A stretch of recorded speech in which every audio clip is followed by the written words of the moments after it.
Hai, Assalamualaikum. Selamat pagi. Alhamdulillah, bersyukur kita dapat bertemu lagi dalam PDPR, video penerangan untuk bab 2 kebangkitan nasionalisme. Tapi hari ini kita nak fokus kepada perkara 2.4 iaitu perkembangan nasionalisme di Asia Tenggara. Okey. Perkembangan nasionalisme di Asia Tenggara berlaku melibatkan Filipina, Burma, nama sekarang Myanmar, Vietnam dan Indonesia untuk membebaskan diri daripada kuasa barat. Okey, manakala di Thailand, perkembangan nasionalisme ialah untuk menuntut pembaharuan ke arah mengekalkan kedaulatan negara Thailand daripada ancaman imperialisme barat. Okey, kita pergi pada satu-satu nasionalisme di Filipina. Okey. Tokoh yang terlibat ialah Jose Rizal, Andres Bonifacio dan juga Emilio Aguinaldo. Okey, pada peringkat awalnya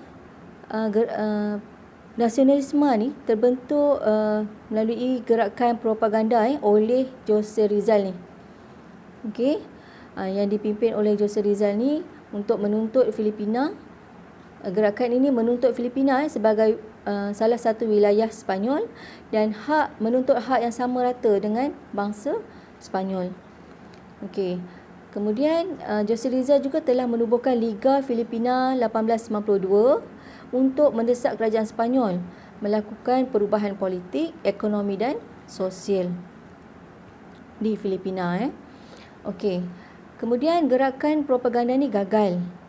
Okey, selepas gerakan propaganda ni gagal, tercetuslah idea nasionalisme yang lebih radikal. Okey, di mana Bonifacio ni telah menubuhkan Katipunan. Okey, Katipunan ni adalah satu pertubuhan juga untuk menuntut kemerdekaan secara revolusi melalui Akhbar Kalayan. Okey. So, melalui Akhbar Kalayan inilah idea revolusi disebarkan kepada rakyat Filipina. Kemudian Bonifacio dan Aguinaldo melancarkan revolusi Filipina untuk menyingkirkan Sepanyol, tetapi usaha tersebut gagal. Kemudian Aguinaldo telah bekerjasama dengan Amerika Syarikat. Cikgu ringkaskan di situ ialah AS, Amerika Syarikat, dan berjaya mengusir Sepanyol. Walau bagaimanapun, pensiaran kemerdekaan Filipina yang dibuat oleh Aguinaldo tidak diiktiraf oleh AS, Amerika Syarikat. Dan sebaliknya, Filipina diletakkan di bawah penguasaan Amerika Syarikat. Okey. Seterusnya, golongan revolusi ini telah mengubah strategi perjuangan mereka kepada bentuk diplomasi, iaitu parti politik sederhana. Pendekatan kerjasama secara diplomasi ini telah membolehkan Sergio Osmeña, pemimpin Parti Nasionalis, dilantik sebagai anggota Dewan Perhimpunan Filipina pada 1907 dan gerakan menuntut kemerdekaan ini diteruskan oleh golongan nasionalis sehinggalah Perang Dunia Kedua. Okay, seterusnya kita pergi ke nasionalisme di Burma ataupun nama sekarang ialah Myanmar. Okey. Nasionalisme di Burma diperjuangkan oleh golongan kelas menengah Sami Buddha, nama lainnya Pong Yi, Takin, Siswaza University, dan golongan petani yang menentang imperialisme British di Burma. Okey. Kemudian gerakan nasionalisme di Burma bermula dengan tertubuhnya Persatuan Belia Buddha. Okey. Tujuannya adalah untuk mengekalkan tradisi Buddha, pendidikan dan kebudayaan Burma. Dan mereka ni telah menggunakan isu kasut untuk meningkatkan membangkitkan nasionalisme dalam kalangan rakyat Burma. Okey, isu kasut ni lah di mana peristiwa berkaitan dengan perbuatan orang British yang memasuki kuil Buddha, dan perbuatan tersebut dianggap mencemari kesucian agama Buddha. Kemudian selepas diambil alih oleh pemimpin yang lebih radikal seperti Yu Ba Pe, okey, Persatuan Belia Buddha tadi ditukar nama kepada Majlis Persatuan Am Kesatuan Burma. Okey. Pada 1920 pula revolusi pelajar berlaku di mana pelajar ni menuntut penubuhan universiti untuk mereka. Dan terdapat gerakan lainnya ialah golongan Sami telah menubuhkan Majlis Am Sangha Samari yang telah mencetuskan pemberontakan Sayasan. Okey, pemberontakan Sayasan ni diketuai oleh Sayasan, iaitu bekas Pongyi, bekas Sami Buddha yang mendapat sokongan daripada golongan petani yang terbeban dengan pelbagai jenis cukai. Okey, perkembangan nasionalisme di Burma dipengaruhi oleh pengenalan kepada Perlembagaan Burma 1935, yang mana dalam perlembagaan ini telah memisahkan Burma dengan India. Okey, perlembagaan telah secara tak langsung Perlembagaan Burma 1935 secara tak langsung telah merangsang perjuangan ke arah berkerajaan sendiri bagi Burma dan juga India. Okey. Kemudiannya golongan Takin telah menubuhkan Parti Do Bama Asia Yone. Maksudnya kami orang Burma. Okey, yang memperjuangkan kemerdekaan Burma. Okey. Terdapat juga di sini disebut tentang pemimpin parti iaitu Aung San Kyo Nen dan juga UNO yang telah menggelarkan diri mereka sebagai Takin yang bermaksud tuan, dan memberi penegasan kepada orang Burma iaitu orang Burma mesti bertuankan orang Burma. Okey, dan juga Dr. Bamo yang memenangi pilihan raya telah dilantik sebagai Perdana Menteri Burma yang pertama. Okey, seterusnya nasionalisme di Vietnam. Okey, dipelopori oleh golongan bangsawan dan pegawai daripada golongan Mandarin. Okey, gerakan ini memperjuangkan pemulihan sistem pemerintahan beraja. Okey. Gerakan nasionalisme di Vietnam disalurkan melalui akhbar Tribune Indich dan juga Clocher Valley, di mana dalam akhbar ni mereka mengkritik penindasan Perancis dan menuntut hak rakyat Vietnam. Okey. Gerakan nasionalisme di Vietnam juga bercorak revolusi. Ada dua aliran ideologi yang dibawa, iaitu nasionalisme dan juga yang keduanya ialah komunisme. So nasionalisme ni dibawa ditubuhkan ada persatuan atau pertubuhan ditubuhkan iaitu Vietnam Quoc Dang Dang, ringkasannya VNQDD ataupun Parti Nasionalis Vietnam. Okey, yang diketuai oleh Nguyen Tai Hoc. Okey.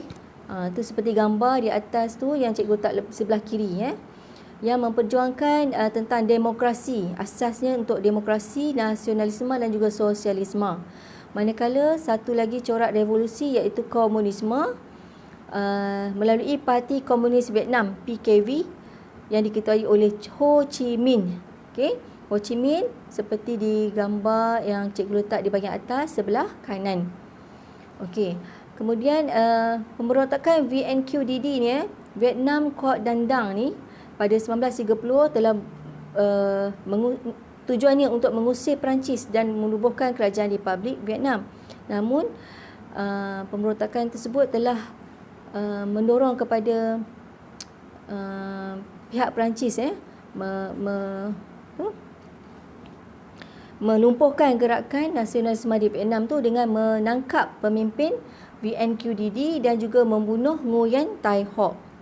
Okey, selepas pembunuhan kematian Nguyen Tai Hoc, revolusi seterusnya diteruskan oleh Ho Chi Minh melalui Parti Komunis Vietnam. Okey. Sebagai kesannya pada 1945 kemerdekaan Republik Demokratik Vietnam berlaku di Hanoi, Vietnam Utara, dan presiden pertamanya ialah Ho Chi Minh. Okey, manakala untuk Vietnam Selatan masih di bawah pengaruh Perancis dan Amerika Syarikat. Namun penentangan diteruskan sehinggalah terbentuknya Republik Vietnam sepenuhnya pada 1976. Okey. Seterusnya, nasionalisme di Indonesia. Peringkat awalnya berasaskan isu pendidikan untuk mengubah nasib rakyat Indonesia akibat daripada penjajahan Belanda. Okey. So, dipelopori oleh Raden Ajeng Kartini, seorang wanita yang memajukan pendidikan kaum wanita, dan melalui karyanya yang bernama Hilang Gelap, Terbitlah Terang. Pada 1911, karya tersebut telah diterjemahkan ke dalam bahasa Inggeris dengan nama Letters of a Javanese Princess. Okay, dalam karya Hilang Gelap, Terbitlah Terang ni telah mendedahkan dasar diskriminasi Belanda yang menindas dan membawa kemunduran bangsa Indonesia. Okey, itu adalah salah satu jugalah gerakan nasionalisme yang meningkatkan nasionalisme di Indonesia. Okey, seterusnya pertubuhan yang lebih radikal iaitu pertubuhan Muhammadiyah yang untuk mempertahankan agama Islam dari sekularisme barat. Selain daripada itu, ada juga Parti Politik Syarikat Islam, singkatannya SI, Parti Komunis Indonesia PKI, dan juga Parti Nasionalis Indonesia PNI, di mana PNI ini di bawah pimpinan Soekarno. Okey.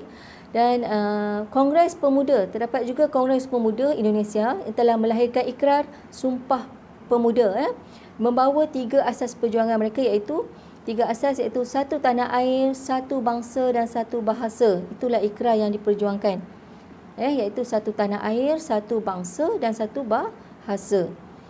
Kemudian pembentukan Pemufakatan Perhimpunan Politik Kebangsaan Indonesia PPPKI di bawah pimpinan Soekarno tadi untuk memperjuangkan kemerdekaan Indonesia seterusnya. Okey, kamu boleh rujuk muka surat 30 buku teks sejarah tingkatan 4. Ada dinyatakan di situ tentang Sumpah Pemuda. Okey. Kemudian kita tengok kepada nasionalisme di Thailand. Okey. Nasionalisme di Thailand berbeza daripada gerakan nasionalisme di negara lain yang kita sebut tadi di Asia Tenggara. Sebab apa? Gerakan nasionalisme di Thailand bertujuan untuk mempertahankan kedaulatan negara, serta menuntut pelibatan rakyat dalam pemerintahan di Thailand. Okey.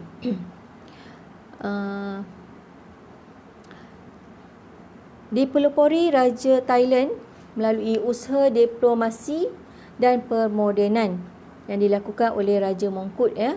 Okey, Raja Mongkut ni dia mengamalkan birokrasi barat, di mana apa yang berlaku